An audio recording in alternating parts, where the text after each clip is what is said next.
What's happening in the world coming up on NTD News? First, our top stories. Former President Trump shows up again at the second day of the fraud trial against him in New York. What did he say as a former Trump accountant also testifies? Hunter Biden appearing in federal court today with a not guilty plea. What are his charges and the big question about political implications for the president? FTX founder and ex-CEO Sam Bankman-Fried is going on trial on fraud charges in New York starting today. We have what you need to know about the case. Former President Bill Clinton wants to slow the influx of immigrants. The former president also says New York City should make changes to its right to shelter law. Congressman Henry Cuellar was carjacked. The lawmaker recounts the moment of shock outside his D.C. apartment. And the world's first CO2 emissions tariffs. The European Union is launching a system to impose CO2 emissions tariffs on imported goods.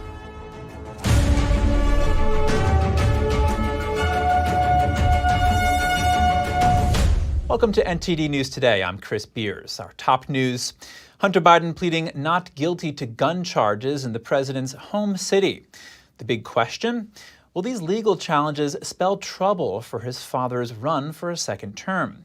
NTD's Melina Wisecup joins us live from the courthouse in Wilmington, Delaware.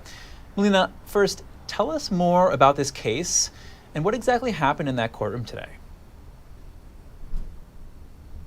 Hi, Chris. Good afternoon. Good to be here with you. So today, Hunter Biden is facing 3 felony charges, which carries a maximum fine of $750,000, along with 25 years in prison. Now, this is for accusations that Hunter Biden illegally owned a firearm and then lied about it while under the influence of drugs and addicted to drugs. So to face these charges today, Hunter Biden showed up at this Wilmington, Delaware courthouse at around 10 a.m. That whole process only lasted about 30 minutes, where his charges were read to him, and he did agree to those conditions of his release. Now, his lawyers did show up with him, and they're arguing that they're going to file a motion to dismiss, in one sense arguing that it's unconstitutional for drug abusers to own a firearm. Now, in addition to this, we know that this is the second appearance that Hunter Biden has made here to the same courthouse. He first made his appearance back in July, but that plea agreement did collapse after a federal judge questioned it. That plea agreement would have lowered these 3 felony charges down to 2 misdemeanors and 1 felony, which led some to criticize this as a sweetheart plea deal. We especially heard that rhetoric from Republicans. Now, the judge today did say that the conditions of his release are that he complies with active employment. And anytime Hunter Biden wants to travel, he needs to inform authorities. He also will be subject to random drug testing, which has taken place since July. And the judge today did say that Hunter Biden has passed those random drug tests. Chris? So, Melina, let's talk about the political implications of this. We know House Republicans in Washington have focused heavily on Hunter Biden to try to paint Joe Biden in a bad light ahead of the presidential election. Yeah, so of course Republicans are going to be trying to use anything they can on President Biden, especially as we approach the 2024 presidential election. As far as this case, the main argument we've seen from Republicans is, like I mentioned earlier, the fact that they argue that Hunter Biden has received special treatment since he is the president's son. Now, only after these mounting accusations of special treatment did the DOJ Attorney General appoint David Weiss as the special counsel, which then led to this indictment. Prior to that, of course, they were discussing that plea agreement that I mentioned earlier. So as far as this case goes, this will be the main argument that we'll be seeing from Republicans, that the sitting president is using his powers to sort of pardon, certain people who are close to him, such as his son. Now, Republicans haven't focused so much on the meat of this case as they have in particular Hunter Biden's foreign business deals. Of course, we've seen that on Capitol Hill. They've been playing this up for a very long time now. Just last week, they held their first impeachment inquiry hearing,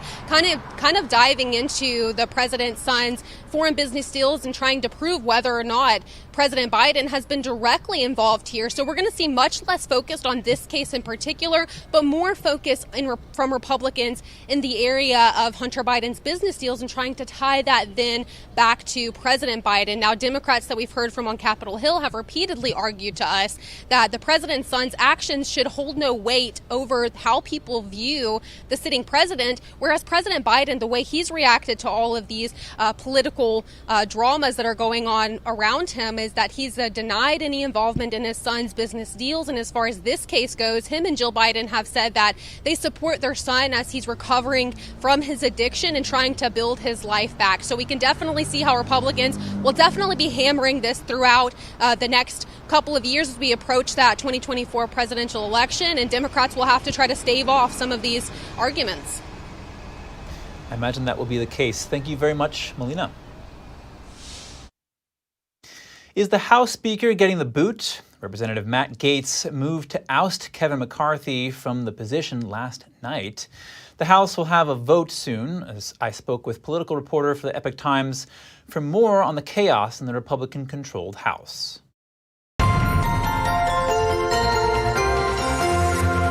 Lawrence Wilson, Representative Matt Gaetz introduced a motion to vacate the chair, effectively calling for the removal of House Speaker Kevin McCarthy.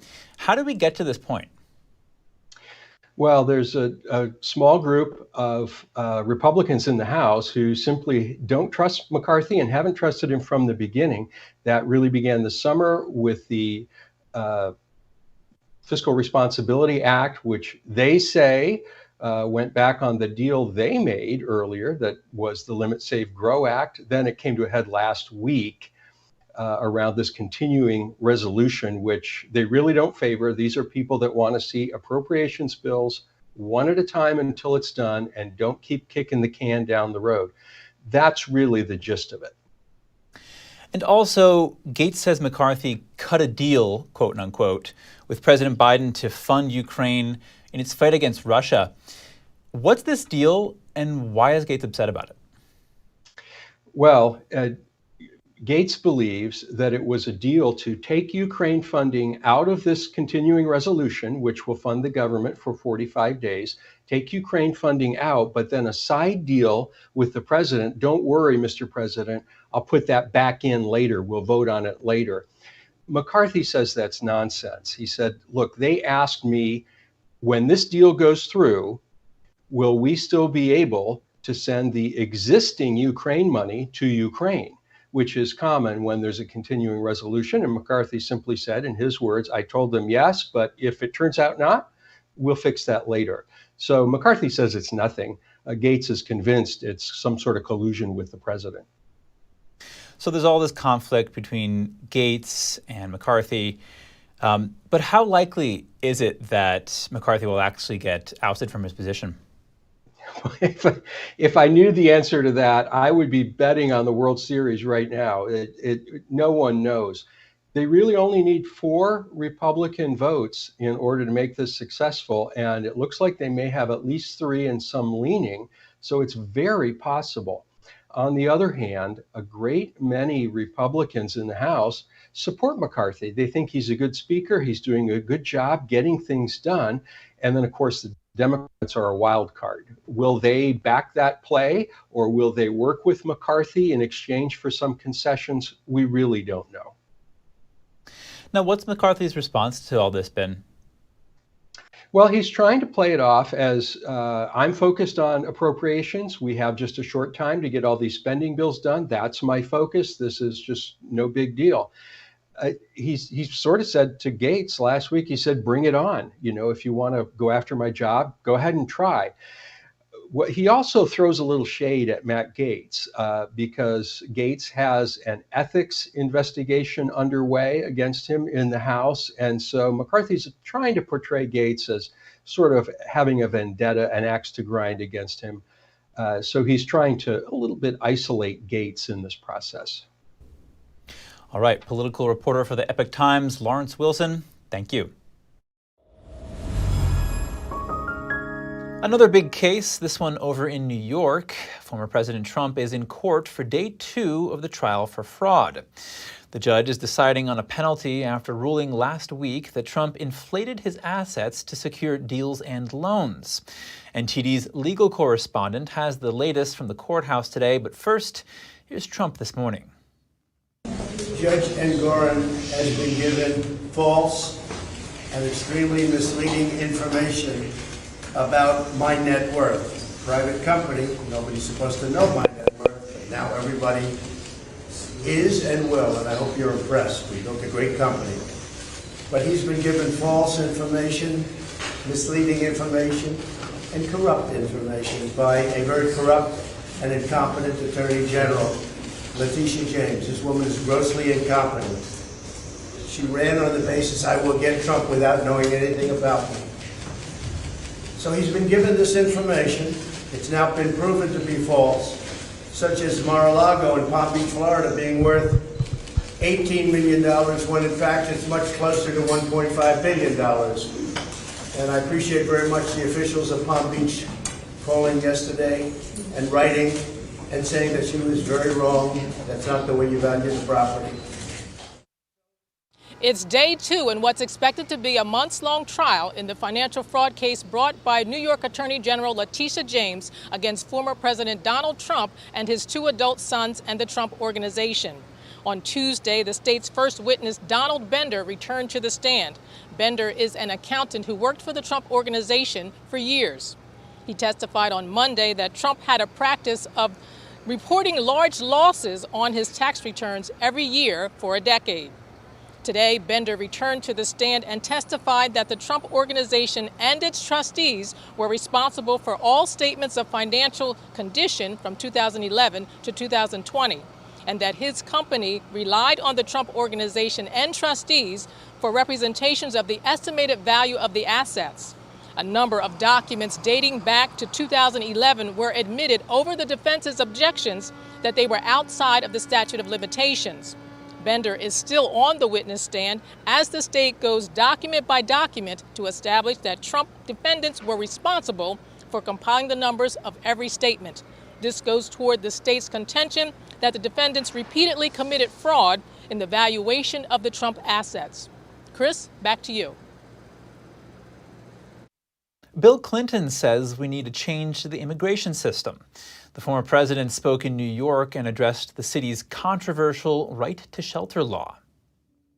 Governor Hochul thinks it should be modified, and it probably should under the current circumstances. It's just because they come up here and we're supposed to shelter people who can't get work permits for 6 months. He added that the U.S. immigration system is built to handle only about 400,000 people. Clinton says the federal government should build more housing just over the border in Mexico and then let them enter the U.S. once they have a job here. He also said the U.S. has negative birth rate. According to him, this can only be changed by mass immigration. The struggle at the Texas border continues. Texas has reclaimed an island in the Rio Grande after decades of cartel occupation. Todd Bensman, Senior National Security Fellow at the Center for Immigration Studies, went in with the Texas Rangers Special Operations Group. He shares his insights.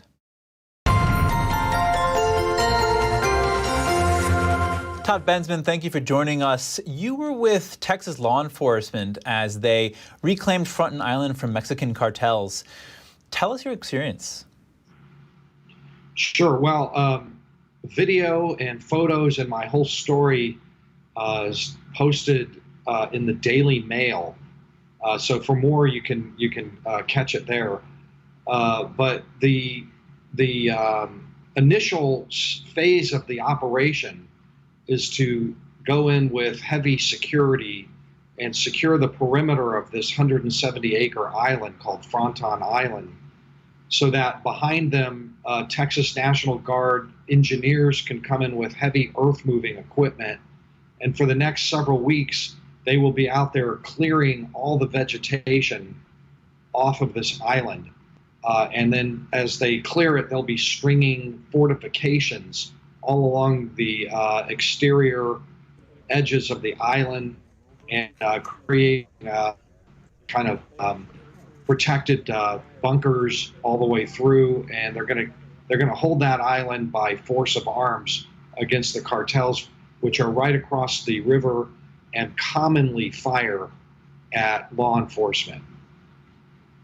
Wow, it sounds almost like a warfare scenario.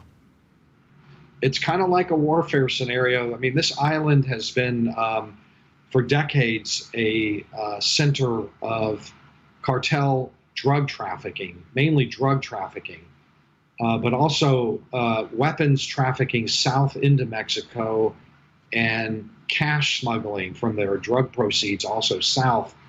In the last couple of years, they have cashed in on the mass migration crisis, charging immigrant families, $9,000 and $10,000 to cross through this area. So the profits are massive.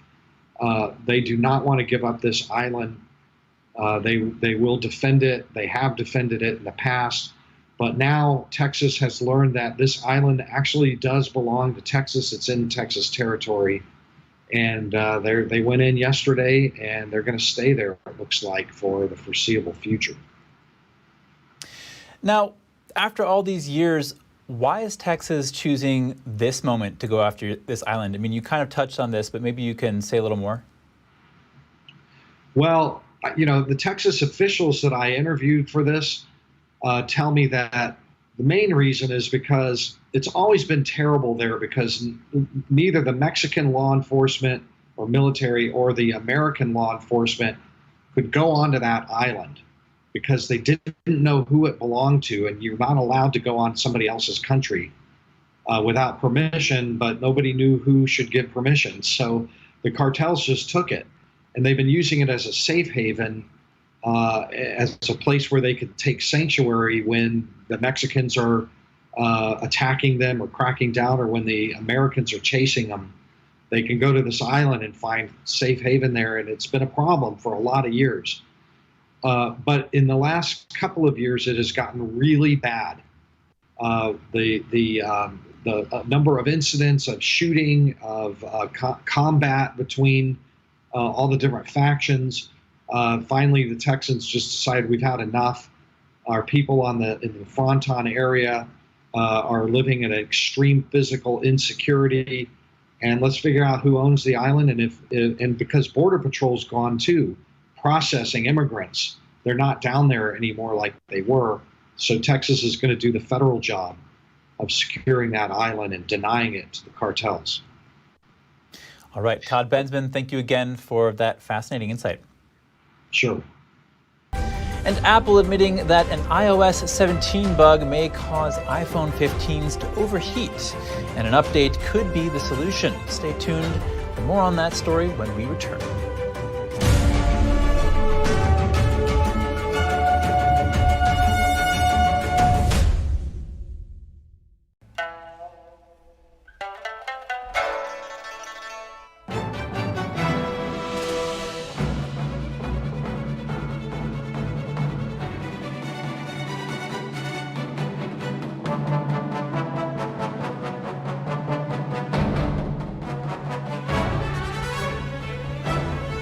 Shenyun Symphony Orchestra, coming to Lincoln Center, David Geffen Hall, October 22nd. Tickets at shenyunsymphony.com. Did you know African elephants could become extinct in our lifetime? In fact, more than 90% are already gone. If we don't act now, they will disappear forever. But we can't do it alone, because when it comes to saving elephants, it's you plus IFAW, the International Fund for Animal Welfare. You plus IFAW together can help stop poaching, protect habitats, and save thousands of elephants. Call or go online right now to join IFAW.org and give $19 a month, only 63 cents a day. You can save elephants and the places they call home. Together, we can fund rangers to stop poachers in their tracks, protect the land elephants need to roam and survive, and provide loving care for those who have been orphaned so they can one day be released back into the wild. But the only way we can do this life-saving work is with you plus IFAW. So call or go online with your gift right now. With the monthly support of people just like you, elephants like Moses are alive and thriving today. It takes years of hard work from dedicated teams so orphaned elephants can learn the skills they need to survive in the wild. So please, call now or go online with your monthly gift. You can help provide the urgent care elephants need so this generation won't be the last. And when you use your credit card, you'll get this exclusive membership kit, including your very own IFA t-shirt to show it's you plus IFA standing together to help rescue and care for these majestic creatures. The danger for elephants is more urgent than ever before. That's why we need you. It's going to take all of us to help save elephants before they disappear forever. So please, call right away or go to joinifa.org with your monthly gift. Because together, you plus IFA can save lives.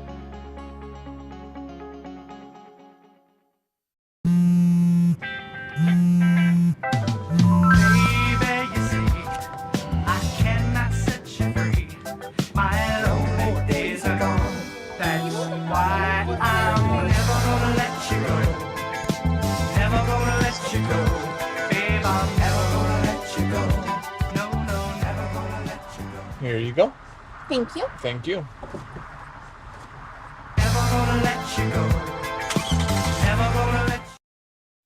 Welcome back.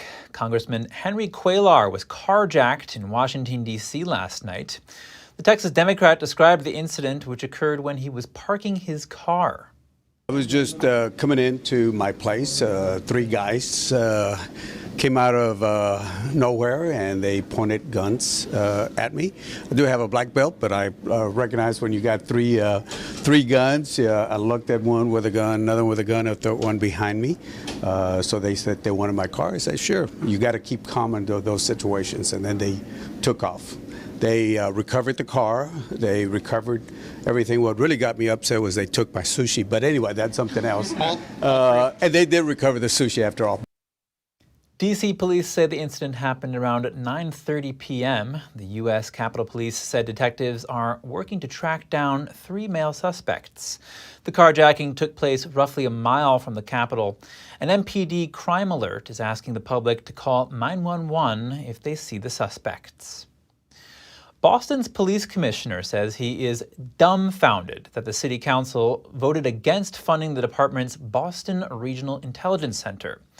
The American Civil Liberties Union says the unit's gang database targets young blacks and Hispanics.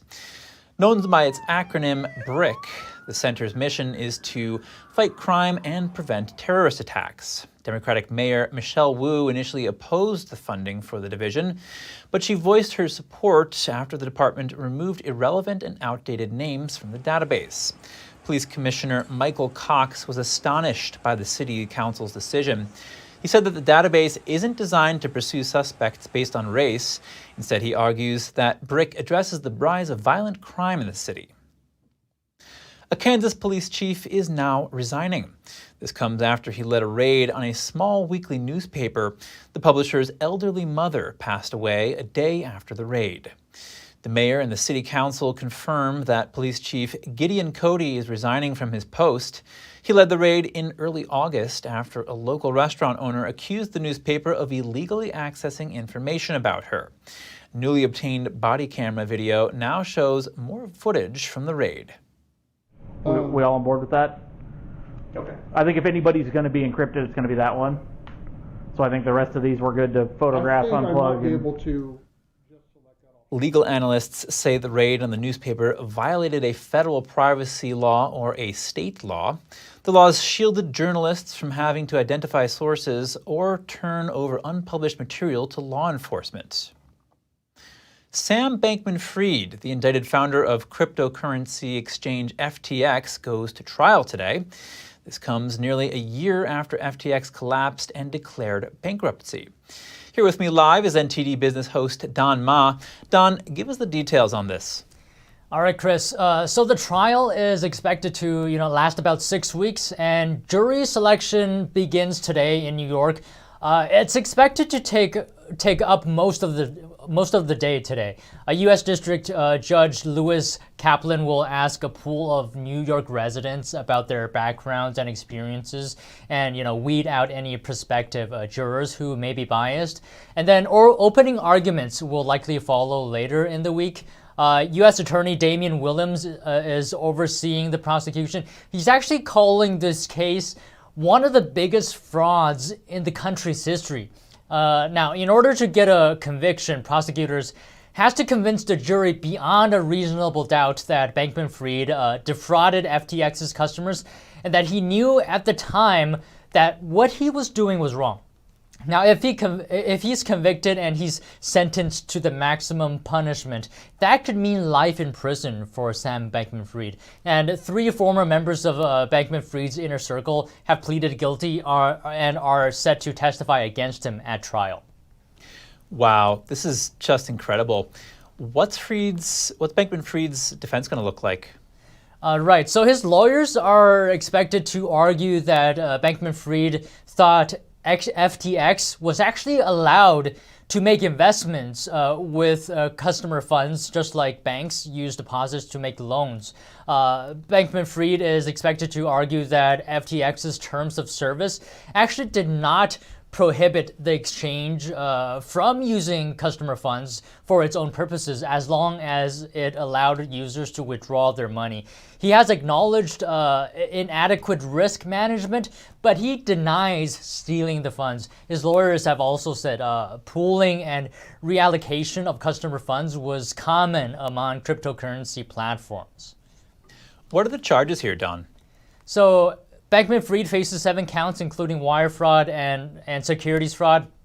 Prosecutors alleged that SBF stole billions of dollars from FTX customer funds for his own personal use, and he also used those funds to cover huge losses at a crypto hedge fund he also controlled. It's called Alameda Research.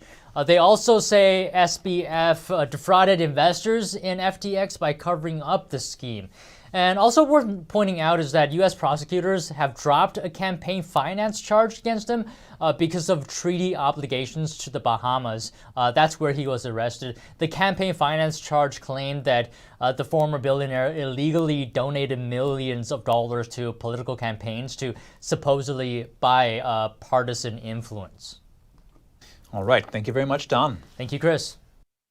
A last-minute deal between Mack Trucks and the United Auto Workers Union narrowly averted a strike.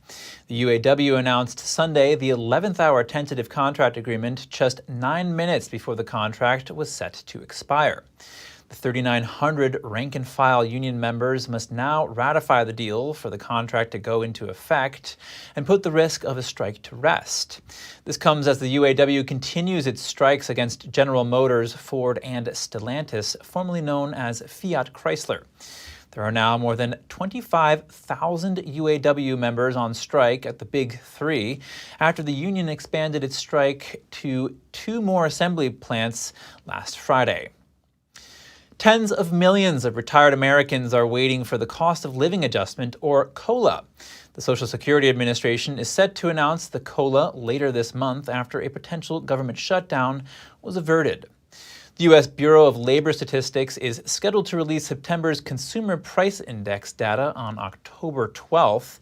The SSA is likely to announce next year's COLA that day. The report will affect the payments to about 70 million Social Security retirees. Those who get supplemental security income will also be impacted. There was speculation that a government shutdown would delay the agency's COLA announcement, but the temporary spending deal kept the scheduled release on track. The Senior Citizens League estimates a 3% boost. Health insurance giant Cigna is paying more than $170 million to settle a lawsuit. It's accused of making its patients appear sicker to get more money from the federal government. Last year, federal prosecutors asserted that Cigna had violated the False Claims Act between 2016 and 2021. The lawsuit alleges that Cigna manipulated diagnosis codes for Medicare Advantage beneficiaries. According to the suit, the company was able to increase its payments from the Centers for Medicare and Medicaid Services. According to the Department of Justice, Cigna effectively made its plan members appear sicker by submitting inaccurate codes. Those plans received higher payments as a result. Apple says it's trying to fix issues causing some iPhone 15 models to overheat. It says a bug in iOS 17 could be contributing, and it plans to address that problem with an update. Apple also says some third-party apps can cause overheating because they overload the system. Among them are Instagram and Uber. The good news is the heat won't affect the long-term performance of the iPhones, according to Apple. The company notes the devices have internal components to protect them from heat damage. The Army Corps of Engineers is using barges to deliver fresh water to treatment plants in Louisiana.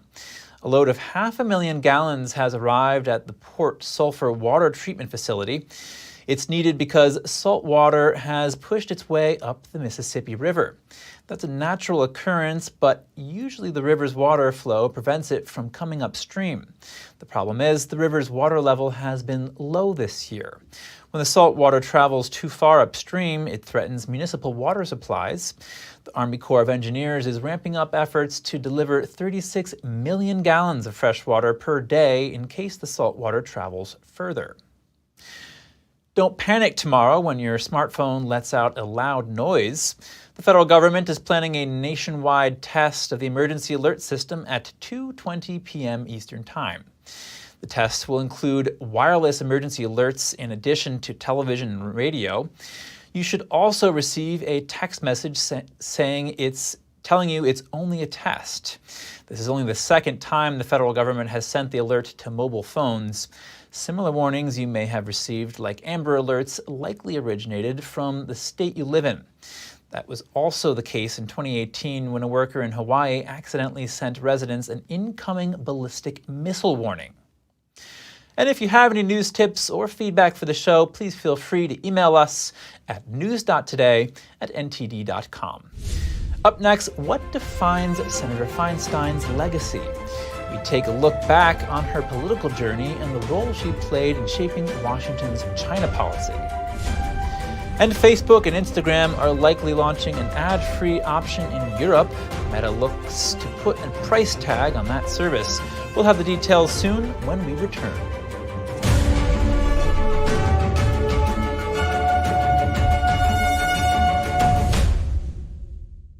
Stay tuned to get 2 rolls of alien tape free. You wouldn't stick your mother-in-law on the wall, but you could with alien tape. It just sticks. Just peel and stick to make anything stay in place quick. Brick, pavers, marble, tile, plastic, even leather. Nothing works better than alien tape.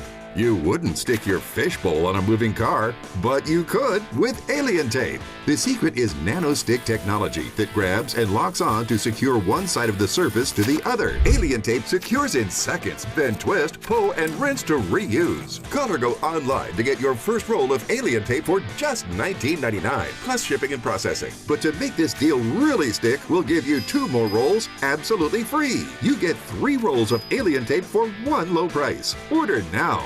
To order, call 1-800-490-1364 or go to tryalientape.com. So call 1-800-490-1364 or order online at tryalientape.com.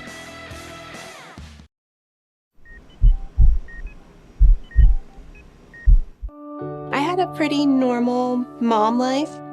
Everything was pretty good, and it was a very happy life. And we just had a new baby. And then all of a sudden, within a day or two, she's on life support and fighting for her life. And I knew something was pretty wrong. A little less than a week after I came home, I couldn't breathe. That's when we decided to go to the hospital.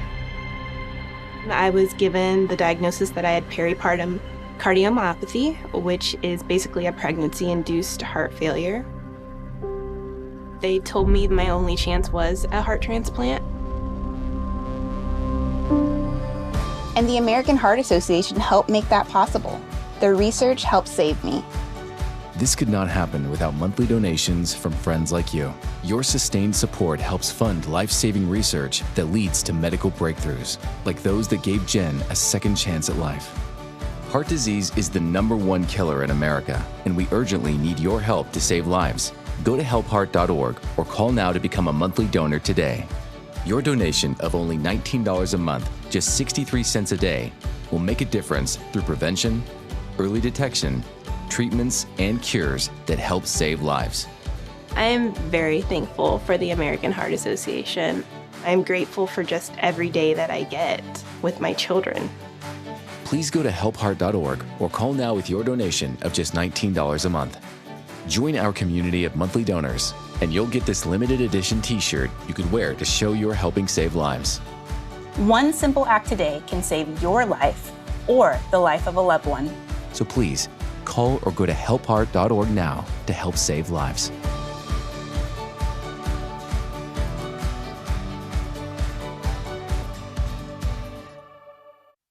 Thank you for staying with us. California's longest-serving U.S. senator has died. Dianne Feinstein passed away at her home in Washington, D.C. at the age of 90. What was her influence on U.S.-China relations? NTD's Tiffany Meyer has the report. Dianne Feinstein made headlines back in 2018 when reports surfaced that she had a Chinese spy on her staff for 2 decades. FBI agents showed up at Feinstein's office in D.C. and revealed her staffer was under investigation for possibly spying for China. Despite the staffer's sensitive position, the former Bay Area senator concluded he hadn't leaked anything. No charges were filed against him. Beyond that, Feinstein had pushed the Senate to approve most favored nation status for China. The status essentially grants China favorable trade terms like low tariffs and minimal trade barriers. Back in 1994, the U.S. Senate debated whether to withdraw the status from China because of Beijing's human rights abuses. But at the time, Feinstein argued that punitive measures would only inflame Beijing's insecurities. Feinstein also had close personal ties with China. As mayor of San Francisco a long time ago, I had the honor of establishing a sister city relationship with Shanghai. Feinstein first visited Shanghai shortly after the U.S. and China opened diplomatic ties, and established a sister city relationship with Shanghai, China's leading industrial city, and San Francisco. She also struck up a friendship with then Chinese Communist Party head Jiang Zemin and described him as a good friend, but Jiang himself has been accused of human rights violations, mostly for launching a persecution campaign against those who practice a spiritual meditation system called Falun Gong in China. When the COVID-19 pandemic hit, Feinstein defended Beijing, calling it a mistake in 2020 to allow American citizens to sue Beijing over virus damage. And as a country growing into a respectable nation among other nations, and I deeply believe that. I've been to China a number of times. USA Today listed Feinstein as the 6th richest member of Congress. A bipartisan U.S. Senate delegation will visit China, Japan, and South Korea next week.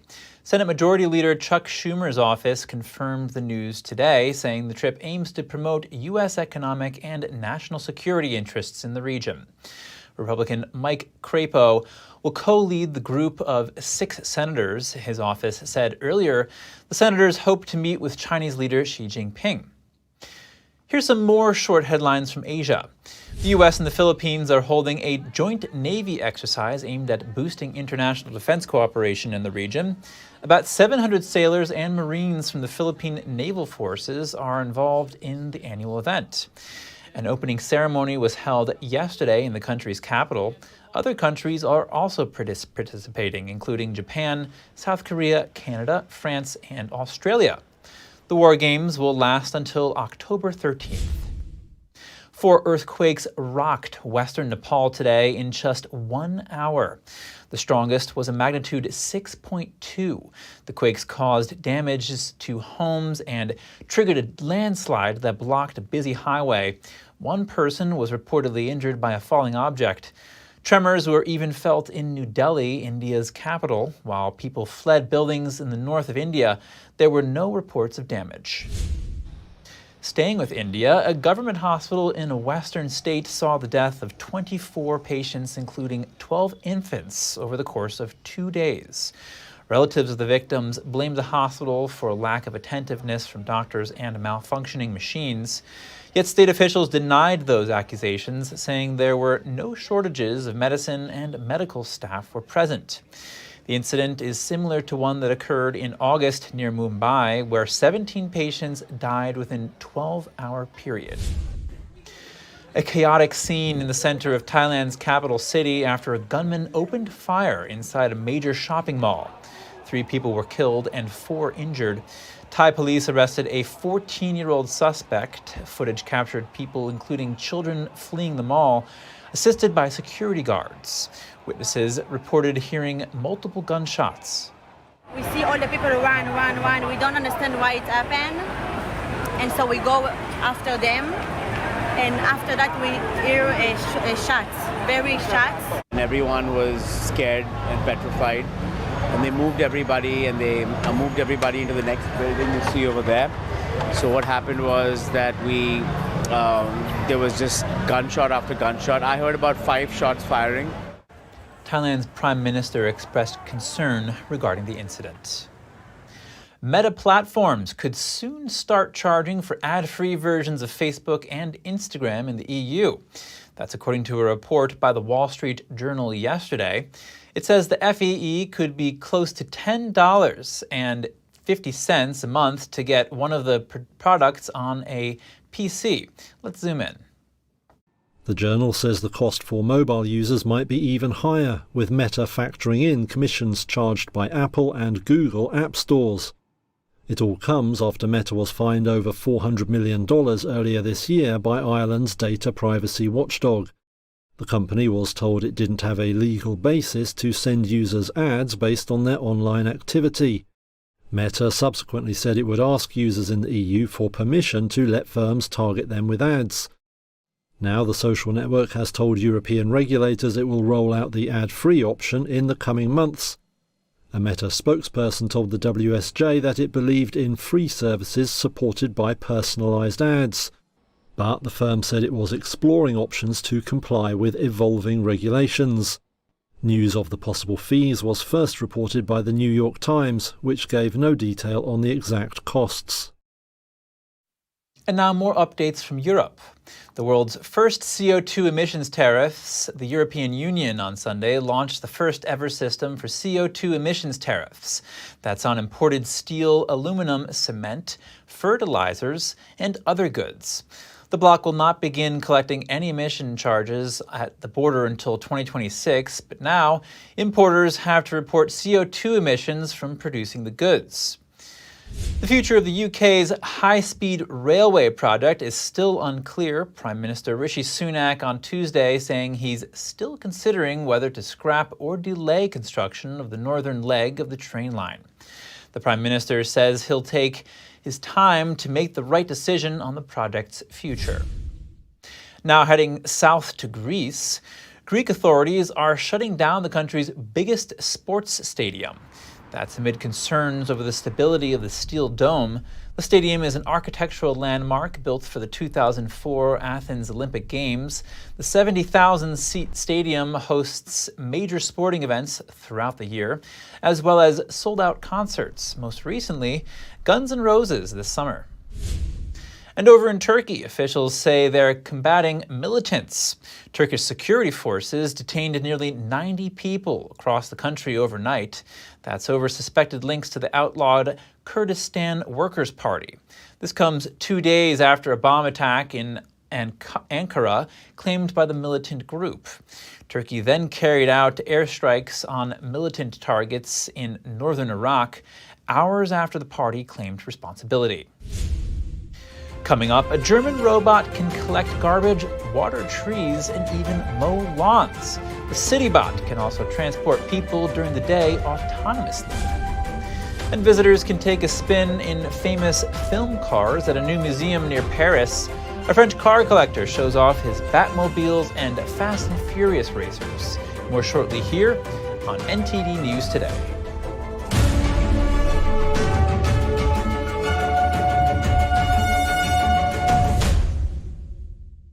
What if you could whiten your teeth by simply brushing your teeth? Now you can with Smile Actives, the teeth whitening breakthrough that safely gets your teeth white and keeps them white every day, just by brushing your teeth. I never thought that whitening my teeth could be so easy. I just put the gel on the brush, the toothpaste on it, brush, and I can see my white teeth. Simply add Smile Actives to any toothpaste and our patented PolyClean technology activates into a powerful microfoam that penetrates into the enamel surface to safely lift and remove stains. You need a simple way to whiten your teeth. without strips, without trays, without going to the dentist. And it was about time that a product was developed that you would be able to do that with just brushing. And now, Smile Actives is even better with new Pro Whitening Gel with 33% greater whitening power, clinically shown to whiten teeth faster, up to 8 shades. 100% of users saw whiter teeth. On food stains, coffee and wine stains, even on veneers, crowns, and dentures. I eat the blueberries, I drink the coffee, and I know that Smile Actives will keep my teeth white every day. If you could use something so easy like Smile Actives to take yellow teeth to white teeth, why wouldn't you? Why spend hundreds of dollars for whitening treatments at the dentist when now you can whiten your teeth with new Smile Actives Pro Whitening Gel every time you brush your teeth? Call or go to smileactives.com and for a limited time get new Pro Whitening Gel for just $24.95.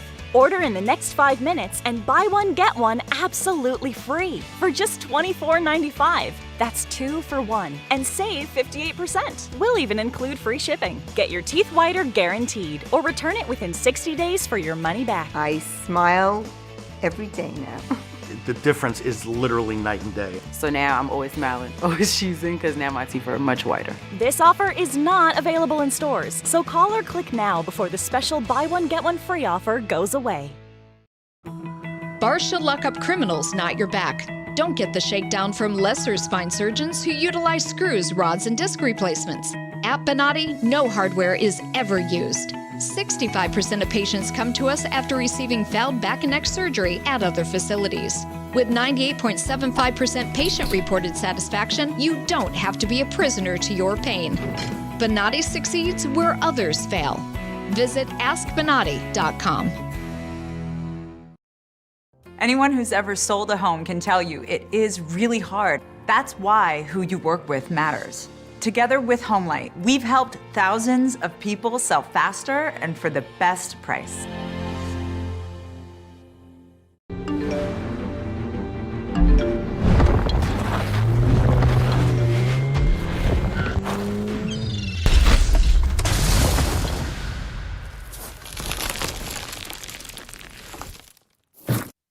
Welcome back. If you're just joining us now, here are some of today's top headlines. Former President Trump is in court for the second day of the New York fraud trial. The judge is determining a penalty for inflating property values. Trump said the information to find him liable was false. Hunter Biden pleaded not guilty to gun charges in the president's home city. The charges could have political implications for President Biden. Sam Bankman-Fried, the indicted founder of cryptocurrency exchange FTX, goes to trial today. Prosecutors are calling this case one of the biggest frauds in the country's history. Former U.S. President Bill Clinton speaking out about the immigration crisis. He says immigrants should stay in Mexico before finding a job in the U.S. He also advocated for changes to New York City's right to shelter law. The European Union is launching the first ever system to impose CO2 emissions tariffs on imported goods. That's on imported steel, aluminum, cement, fertilizers, and other goods. Collection of emissions charges at the border is set to start in 2026. A new multifunctional robot can operate day and night to help keep cities clean and transport customers. NTD's Andrew Thomas has the specs from the German company behind the innovation. Based outside of Frankfurt, German engineering company eDog wants to put its CityBot to work around the clock. The machine is powered by electricity or hydrogen. The company's goal is to operate the vehicle autonomously. Highly automated also means there are automatic booking procedures, such as emptying a paper basket where a sensor detects the paper. The bot would show up automatically and empty the paper basket, and that's also when the paper basket would pay money for its emptying. Artificial intelligence and machine learning enable the CityBot to recognize different objects. The machine is also able to separate them. CityBot can perform a variety of functions, and it's a full-time job. It's operational around the clock with different modules which can be attached to it. During the day, it would transport people and goods, and in the evenings and during the night, it would take care of municipal chores, such as lawn mowing, emptying trash cans, shoveling snow, cleaning streets, or watering trees. The company's next step is to deploy city bots to airports. The machines can guide planes on the tarmac and handle luggage. Our plan is to begin to qualify and install the system step by step. For example, at airports with regulated spaces where we are not under pressure with module systems, or in cities in limited areas such as the superblocks in Barcelona. That would allow us to collect more and more data. Multiple jobs means long hours, and the multi-purpose robot has to prove it can complete a range of tasks. First, city bots will be tested at Frankfurt's soccer stadium. Andrew Thomas, NTD News. Blockbuster movies like Back to the Future and The Fast and the Furious made some cars into international auto icons. Now, a French car collector is offering an up-close experience at a new car museum outside Paris. NTD's Andrew Thomas has more. In a hangar south of Paris, 43 vintage cars are on display. They're part of former car dealer Franck Gallig's collection. All have either been featured in famous movies or are replicas. What we also have in the museum is this, the Chevrolet Chevelle from Drive with Ryan Gosling. To me, it's one of the masterpieces of the museum because it's the actual car that he drives in the movie. There were only 2 used.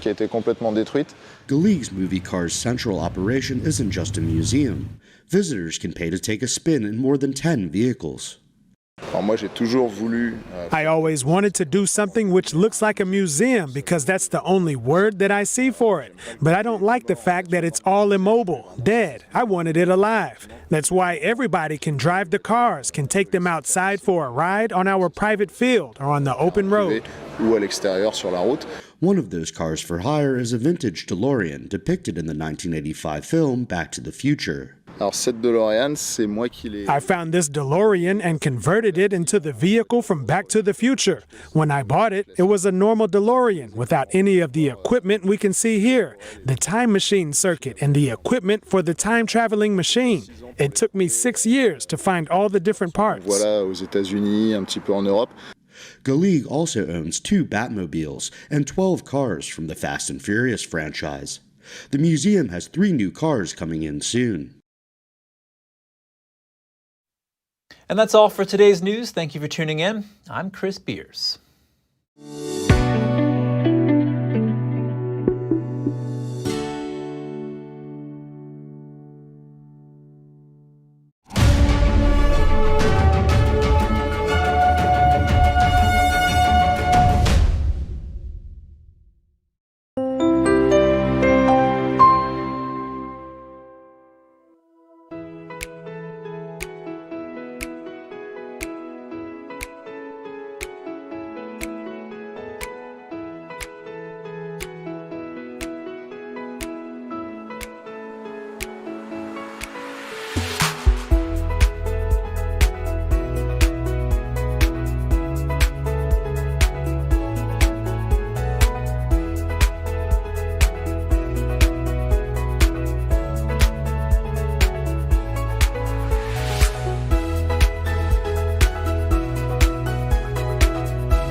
Thanks for watching us on YouTube. Did you know YouTube only keeps selective videos on its platform? So if you want to make sure you get the full picture, just subscribe to our newsletter. Go to newsletter.ntd.com and sign up. It's free.